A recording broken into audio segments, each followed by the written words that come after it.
The first World Championships in Helsinki was a milestone in the history of athletics.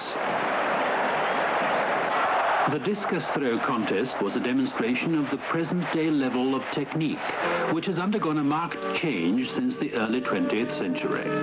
Throwing from a podium, from a square, and later from a circle, was laid down by the changing rules, which have enabled a lengthening of the discus path, resulting in the present-day turn technique. The technique of the throw has been clearly influenced by the knowledge of the laws of the movement of the human body, by training methods, and by the expansion of the athlete's strength and speed potential. The first world records. The best women's performance so far is Galina Savinkova's, 73 meters, 26 centimeters. Dumchev's world record is 71.86 meters.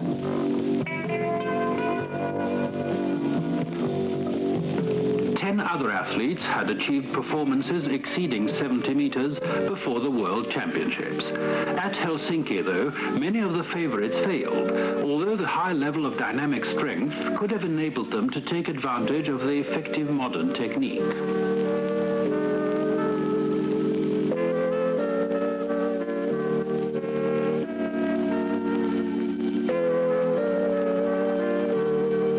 Stability of technique and performance is influenced by a number of details that determine the quality of the athlete's movement chain. The following biomechanical analyses look at the most important of these factors.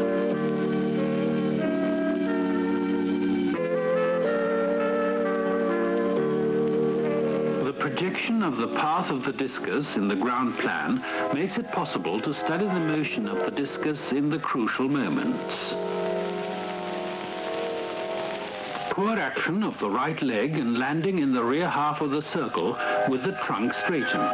A more energetic lead into the turn and a forward bend of the trunk against the direction of the throw give a better chance of accelerating the implement along a longer path. The final phase of the throw depends on a correct two-support stance. The left foot landing on the right side limits pelvis rotation and the motion of the arm with the discus.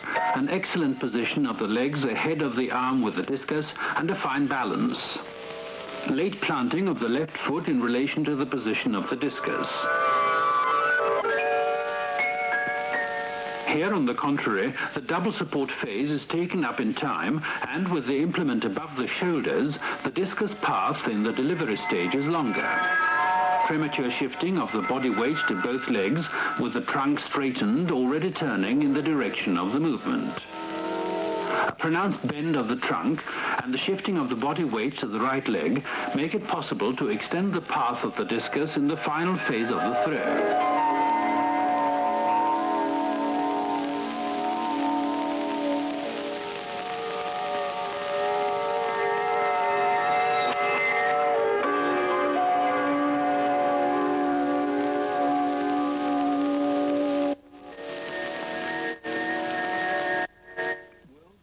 Martina Opitz. The scope of the movement of the horizontal plane is limited, and the discus path is shorter.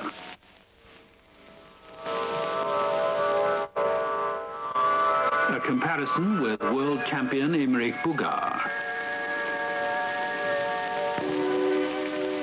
The athlete's action was filmed by 5 cameras from different angles.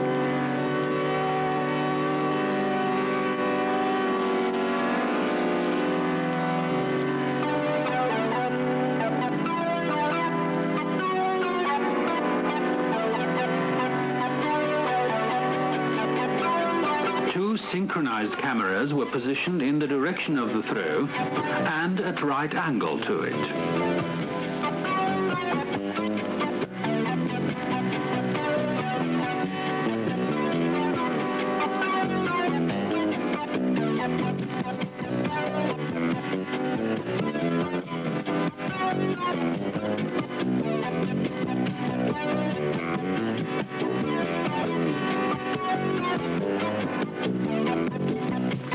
analysis of the synchronic pictures makes it possible to assess the kinematic values of the movement of the discus in three-dimensional space.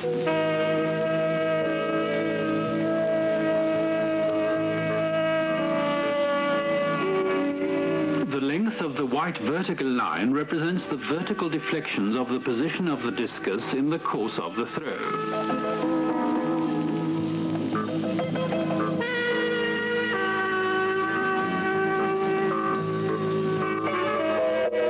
Three-dimensional representation makes it possible to visualize the length and character of the discus path in the individual phases of the throw, bounded by the focal points. The discus path in the single support phase,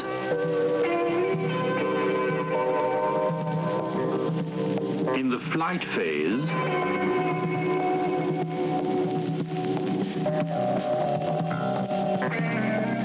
in the second single support and double support positions in the course of the delivery.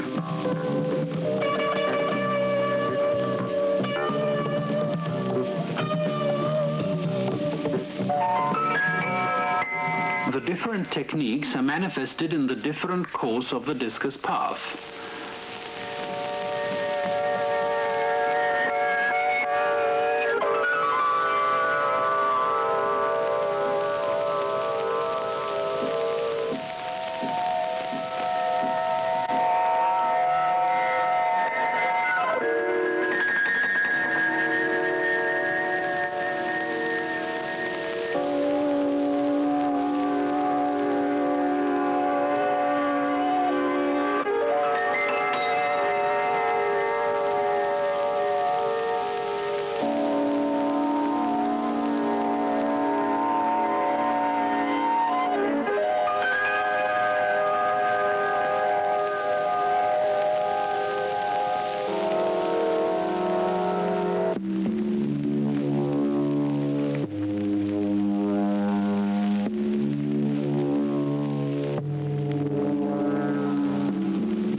Let us compare once again the character and length of the individual sections of the discus path in the main phases of the throw as executed by world champions Bugar and Opitz.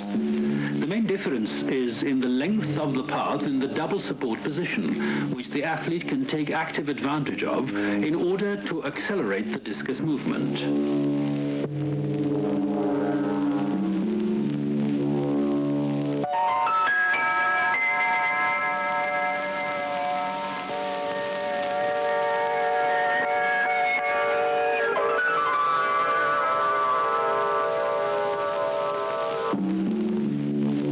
The gradual engaging of the body segments aims at the optimum release of the implement. The fluent turning of the right leg in the first phase of the throw maintains the continuity of the body's natural rotary movement ahead of the discus.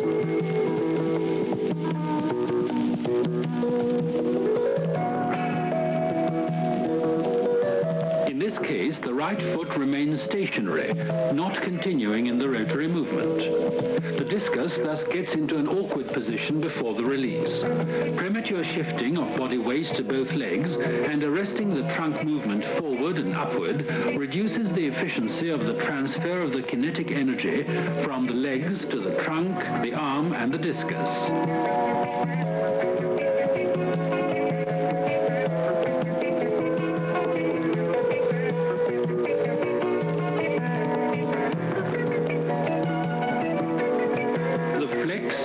Weighted right leg and the bending of the trunk make for a better utilization of the athlete's strength in accelerating the implement in the final phase of the throw. The release is of crucial importance for the resulting performance. From the point of view of aerodynamics, the athlete must choose the proper throwing direction, discus angle, and impart a corresponding rotation to the implement.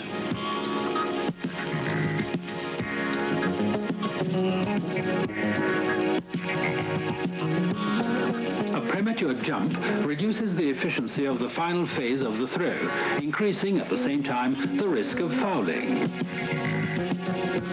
The throw in a firm double support position, completed without subsequent violent movements, is the best evidence of a dynamic balance.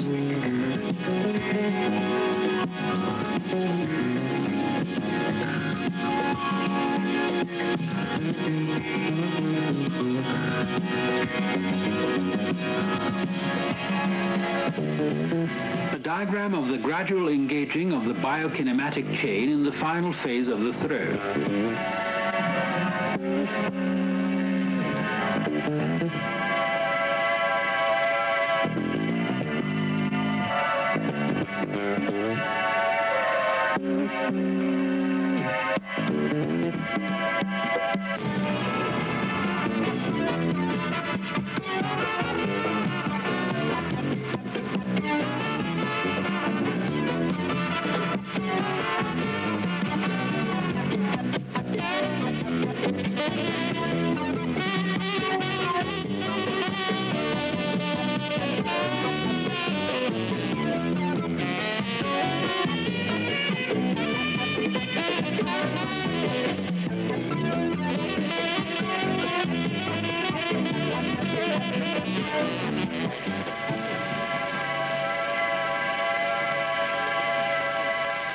The resulting performance is influenced primarily by the release velocity of the discus.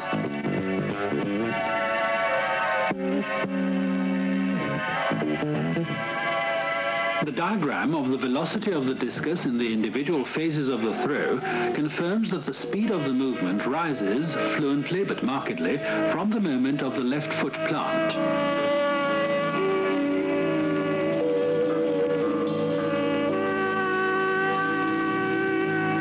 The functional course makes it clear that the discus velocity in the first phase of the throw is low. Here too, a sharp increase of the velocity occurs in the double support phase.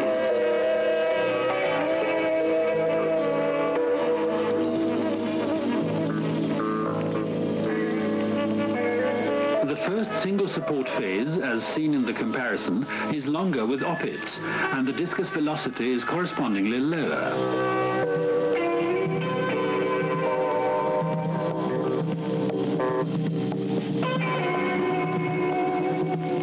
Op-its reduces the flight phase, and her movement ahead of the discus is more efficient. In both cases, the velocity in the single support phase shows a slight drop.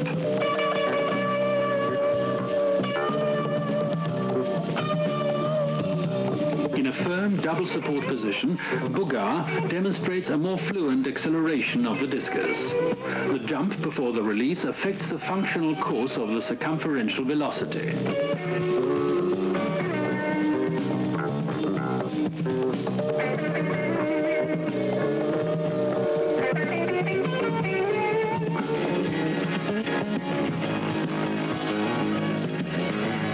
The three-dimensional method of analyzing athletic technique, demonstrated here by the example of the functional course of the circumferential velocity in conjunction with the athlete's motions, indicates the possibility of new ways of studying the technique of the discus throw.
Zayas. As a sports journalist, I've covered many of the world's top track and field athletes, including discus thrower John Paul. John started throwing the discus in 1966 as a 119-footer at American River Junior College. 6 years later, Paul had made his first of 4 Olympic teams. In '75, he set the world record at 226 feet 8 inches.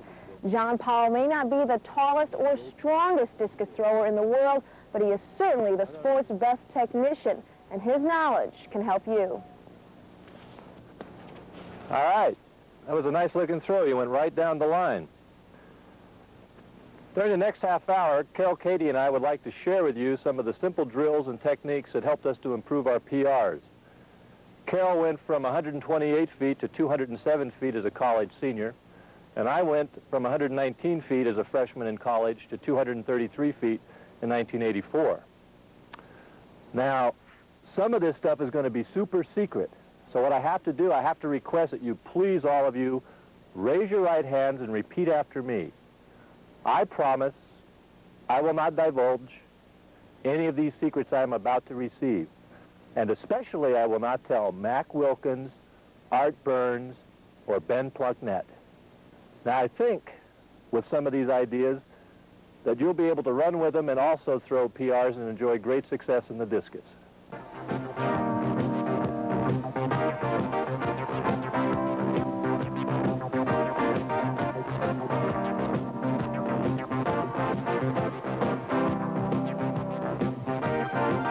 In the grip, you place your hand on the discus until the first knuckle rests comfortably on the edge. And then there are a couple of ways to approach it. The one I prefer is where you wind the discus clockwise into your hand until it feels kind of firm. The important thing on the grip, however, is that you find a comfortable position so that you're able to spin the discus. The discus that spins the fastest goes the farthest. And so you can experiment with that a little bit. Usually people find that if they can keep a 90-degree angle between their thumb and their index finger, that gives them the most stability in throwing the discus. Now, on the release of the discus, for a right-handed person, it's going to come off the index finger in a clockwise fashion. Some beginners have a tendency to throw the discus out of the back of their hand, but if you're throwing it in a clockwise position, that's the best. And like I say, once again, the discus that spins the fastest goes the farthest. Now, in order to learn the discus release, there are a couple of drills that we do. One is throwing the discus right up, straight up in the air with an arm swing so the discus goes directly overhead. Another one is rolling the discus. It's similar to rolling a bowling ball. The idea is if you can roll it like that, the release is exactly the same in the throw. To make this interesting, what we've done, because it is boring to do some of these drills, is that, for example, in rolling the discus, we'll try to roll it between the 5-yard lines of a football field. We'll try to roll it across a football field, which is 160 feet. Additionally, sometimes we'll use a target and we'll try to roll right for that target for a little accuracy. This kind of breaks up the monotony of it and also helps us to learn how to release it properly.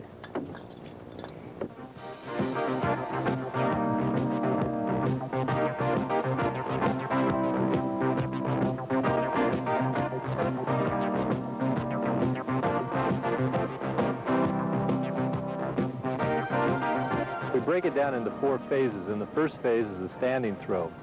There are 2 ways to approach this. One is where you stand with your feet shoulder-width apart, with the left foot slightly behind the right, and then you take one wind and throw. In the other approach, you stand with your feet together, and as you wind, you're reaching with your left leg, and then you throw. And what you want to concentrate here on is just one wind-up. You don't need to take several, as many people do. One will get the job done. Take the throw and throw for a target. Many times that can be a bag or a towel or something of that nature. But the idea is to line up your throw, direct your throw so that you're actually throwing at something out there in the field. The second phase is the step and turn. You start out at the back of the ring, you step to the center with your right foot. Now what we're working on here is the right foot turning in the center. This is a common fault for many throwers. They don't actually pivot their right foot completely, and we're concentrating on doing that. So we step to the center of the ring, we drive with the left leg, and we drive right around a bent right leg.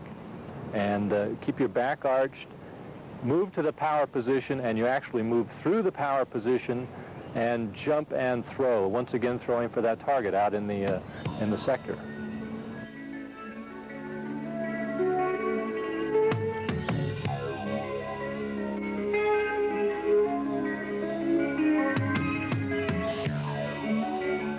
One of the things in the step and turn, as you step to the center, you torque the body. That is, you wind and hold that position. You hold that position through the entire movement. So the only thing moving in the step and turn is the lower body. You move through the movement, you reach the power position, and you throw through that position. You hit the power position and throw. The modified South African drill is the third phase.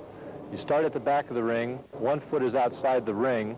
One foot, usually for right-handed thrower, it's the left foot, is inside the ring, and it points towards the center of the ring. What we want to develop here is the idea of sprinting with the discus. So just as a sprinter is crouched, your left knee is bent. The left knee is bent. You drive off that left knee. The right foot goes in the center of the ring and makes its 360-degree turn. You land in the power position. Once again, the whole idea when you sprint out of the back is that you're going to land in the power position, but it's only going to be for a brief moment, and then you throw.